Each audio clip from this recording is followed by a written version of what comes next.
नमस्कार दोस्तों। देखिए, सौरभ मुखर्जी का नाम आप सभी ने सुना होगा। बहुत ही सेलिब्रेटेड फंड मैनेजर है ये मार्सलस इन्वेस्टमेंट के। तो बेसिकली एक पीएमएस हाउस है जो कि अगर आपका पीएमएस मतलब 50 लाख से ज़्यादा का अगर आपका टिकट साइज़ है, आप इतना इन्वेस्ट करना चाहते हैं तो पीएमएस को आप कर सकते हैं, कांटेक्ट कर सकते हैं। तो बेसिकली हम इस वीडियो में हम डिस्कस करेंगे कि इन्होंने एक नया स्टॉक यहाँ पे पिक किया, वो भी स्मॉल कैप सेक्टर से। तो पहले तो एक चीज़ बताते चलूँ कि इन्होंने जो इंडिया में स्टार्ट किया था वो सबसे पहला कॉन्सेप्ट लाया था कॉफ़ी कैन इन्वेस्टिंग का। तो बेसिकली उसमें था कि अगर आप कुछ ऐसे सिलेक्टेड कंपनियां सिलेक्ट कर लें, और ये उस समय कहते थे कि इंडिया में मात्र 20-30 कंपनियां ही ऐसी हैं जो इनकी क्राइटेरिया में फिट होती हैं। तो अगर आप इनमें इन्वेस्ट कर दें और उसके बाद पैसा भूल जाएं, इन्वेस्ट करते रहें भूल जाएं उसको, उसके बाद आपका ज़बरदस्त रिटर्न जनरेट होगा। लेकिन समय के साथ इन्होंने अपना ये 20-30 वाला जो फ़िल्टर है इसको बढ़ाया है। स्मॉल कैप में गए हैं, ये मिड कैप में भी गए हैं। तो बेसिकली इनका जो आप कह सकते हैं पीएमएस हाउस है, ये काफ़ी फ्लरिश कर रहा है इस समय। काफ़ी लोग इसमें पैसा दे रहे हैं इनको इन्वेस्ट करने के लिए। लेकिन जो सच्चाई है वो भी बताते चलूँ आपको कि काफ़ी अंडर परफॉर्मेंस यहाँ पे देखने को मिल रही है। अगर आप निफ्टी में भी निफ्टी जो इंडेक्स है इसमें भी इन्वेस्ट करते तो आप कॉफ़ी कैन को बीट करते, इनकी जितने भी पोर्टफोलियो हैं सभी को बीट कर देते अगर आप स्मॉल कैप इंडेक्स में इन्वेस्ट करते या फिर निफ्टी इंडेक्स में, जो भी बेंचमार्क्स से कंपैरिजन हम करें तो बेसिकली हम कह सकते हैं कि पिछले 2-3 साल इनके लिए काफ़ी अच्छे नहीं रहे हैं।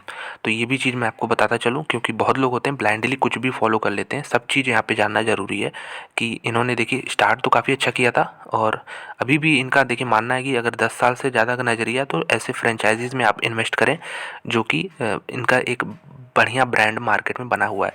कुछ एग्जांपल बताता हूँ आपकी इनकी फेवरेट कंपनी, जैसे एशियन पेंट्स हो गई, पिडलाइट हो गई यहाँ पे। तो ये बेसिकली कहते हैं इन सब कंपनियों का कोई रिप्लेसमेंट है नहीं। फाइनेंशियल्स में अगर आप देखें तो एचडीएफसी बैंक हो गया, यहाँ पे बजाज फाइनेंस हो गया। तो इनका मानना है कि ये सब ऑलरेडी काफ़ी बड़ी कंपनियां हैं, ये और भी आगे चल के इंडिया की ग्रोथ में बड़ी होती रहेंगी। तो चलिए हम बात करेंगे इस वीडियो में, जहाँ पे टॉपिक जिसके लिए हम लोग वीडियो बना रहे हैं स्मॉल कैप कंपनी है जिसमें इन्होंने इन्वेस्ट किया है। और वो स्मॉल कैप के साथ साथ आईपीओ आया था इसका पिछले साल।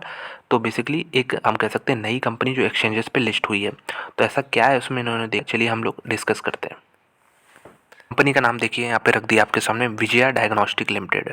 तो बेसिकली डायग्नोस्टिक सेक्टर की कंपनी साउथ इंडिया में ऑपरेट करती है। अगर हम देखें तो 14 सितंबर 2021 को इनका आईपीओ आया था, और आईपीओ के समय जो लिस्टिंग हुई थी 540 पे ओपनिंग हुई थी कंपनी के शेयर प्राइसेस की, और यहाँ पे 648 का हाई लगा था।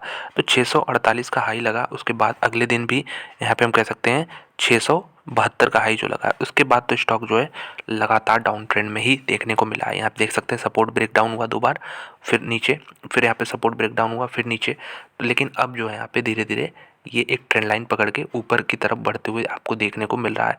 तो बेसिकली हम कह सकते हैं कि ये जो बेस था यहाँ पे डबल बॉटम जैसा कुछ पैटर्न बन गया, हालांकि काफ़ी बड़ा टाइम फ्रेम नहीं है उसमें, ये स्टॉक जो है आगे भागने की कोशिश कर रहा है। अभी फिलहाल अगर बात करें तो 427 रुपये पे इसकी करेंट प्राइस यहाँ पे भाव चल रहा है। तो इसी में इन्होंने इन्वेस्ट किया है विजया डायग्नोस्टिक में। तो इसके हम फंडामेंटल्स चेक कर लेते हैं कि कंपनी के फंडामेंटल्स कैसे, क्योंकि देखिए बेसिकली अगर हम मार्सलेस जो भी कंपनियों में इन्वेस्ट करती है उसका बहुत सारे कंडीशन होते हैं। प्रमोटर इंटीग्रिटी पे सबसे पहले वो चेक करते हैं कि प्रमोटर सबसे मेन आदमी होता है जो बिजनेस चलाता है। अगर प्रमोटर में कुछ कमी है तो बिल्कुल वो बिजनेस से दूर रहते हैं। तो बेसिकली वो इसके लिए काफ़ी फिजिकली यहाँ पे कंपनी के ऑफिसेस, कंपनी के यहाँ पे फैक्ट्रीज, हालांकि एक डायग्नोस्टिक कंपनी है तो यहाँ पे कैसे ऑपरेट करती है इस सब पे उन्होंने हालांकि काफ़ी चेक किया होगा, उसके बाद ही ऐसे डिसीजन लेते हैं।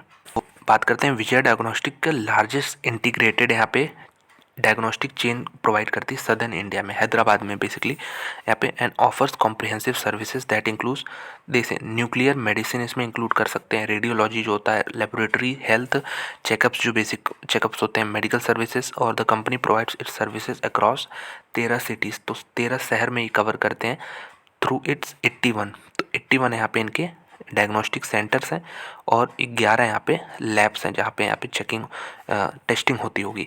तो अगर हम बात करें, देखिए मार्सलस ने यहाँ पे डॉक्टर लैल में भी काफ़ी इन्वेस्ट किया था। तो डॉक्टर लैल भी अच्छा परफॉर्म कर रहा है, अगर आप आईपीओ से देखेंगे तो अच्छा है। लेकिन पिछले 2-3 सालों में इनके कोविड के रेवेन्यूज़ काफ़ी ऐड हो गए थे। अब जब कोविड के रेवेन्यू ऐड हो गए थे तो मार्केट को ऐसा लगा था कि ये तो परमानेंट रहेंगे। लेकिन जब एहसास हुआ अभी कि ये सब नहीं, ये सब कोविड की वजह से ही रेवेन्यू ऐड हुआ, तो फिर स्टॉक की लगातार पिटाई हो रही पिछले 1-1.5 साल से।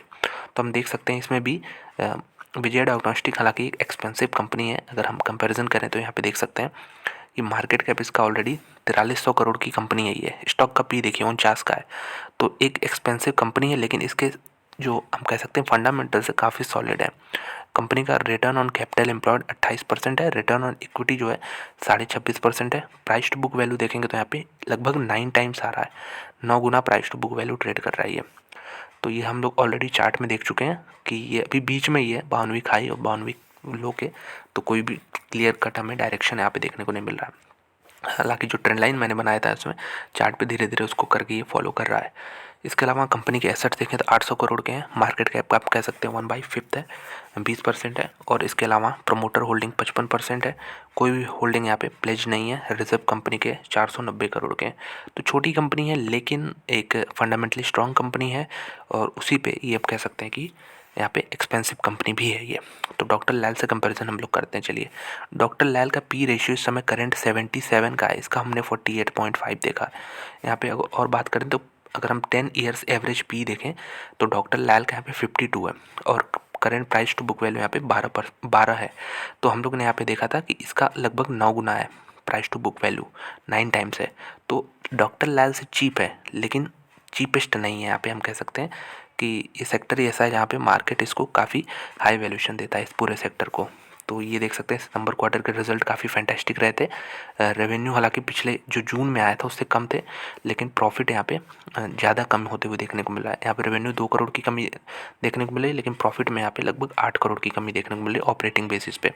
तो ये सब कोविड का रेवेन्यू था, इसलिए मैंने ये बताया आपको जून 2021 का। EPS 2.29 है, और यहाँ पे देख सकते हैं कि ये अच्छा खासा मेंटेन कर रहे थे 2.72 2.48, लेकिन अभी ये कम होते हुए दिखाया है यहाँ पे पिछले क्वार्टर में, और यहाँ पे सितंबर में थोड़ा सा यहाँ पे रिकवरी आई है। तो हम बात कर लेते हैं कंपनी के पिछले कुछ 3-4 साल के डेटा में। तो यहाँ पे रेवेन्यू देखिए इंक्रीज़ हो रहा है दोस्तों यहाँ पे, लेकिन ये चीज़ है कि जो मार्च का डेटा है 2022 में यहाँ पे देखेंगे तो यहाँ पे काफ़ी ये बढ़ता हुआ दिख रहा है। उससे कंपैरिजन करेंगे 12 महीने का तो ये कम है, लेकिन फिर भी हम कह सकते हैं कंपनी एक अच्छे लेवल पे ऑपरेशन अपना कर रही है।